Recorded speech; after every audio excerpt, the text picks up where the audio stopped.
It's often a dilemma to know how much detail to go into when describing a certain watch, as one doesn't want to bore people who aren't really that interested in the finer details, but one also wants to give enough information for the aficionados, as it were. So what I'm going to do is give you a brief outline as to the importance of this watch, followed by some more detail for said aficionados. The Nautilus reference 3700 was designed by none other than the greatest watch designer ever in history, Gerald Genta.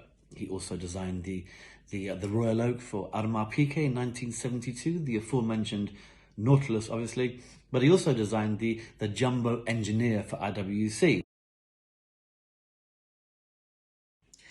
Now, the Nautilus was made from 1976 up until 1986 to 1990. I give those two dates because it was 1986 when it actually disappeared from their paperwork, their catalogues, but there were examples known to be sold up until 1990. Well, that was until this bad boy turned up.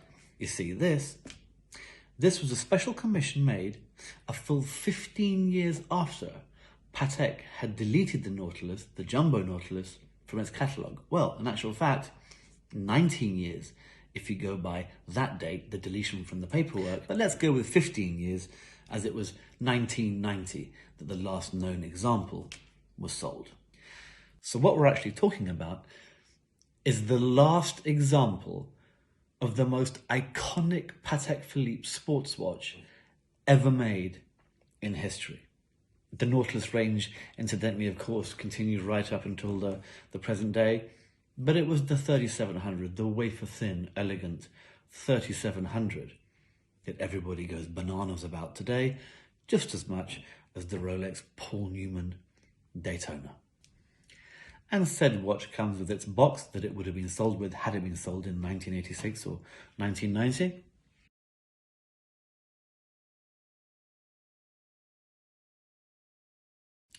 It comes with its original paperwork, its certificate of origin, if you like, dating to, of course, 2005.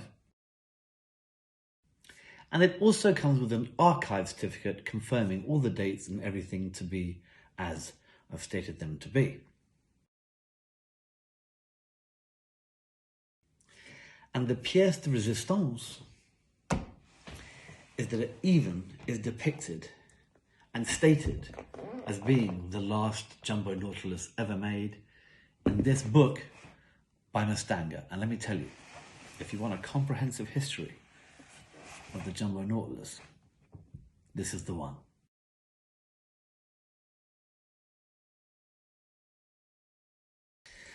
Man, wouldn't I love to meet the guy that had the wherewithal, the power to walk into Patek Philippe and said, hey, make me one of those old watches you used to make, please.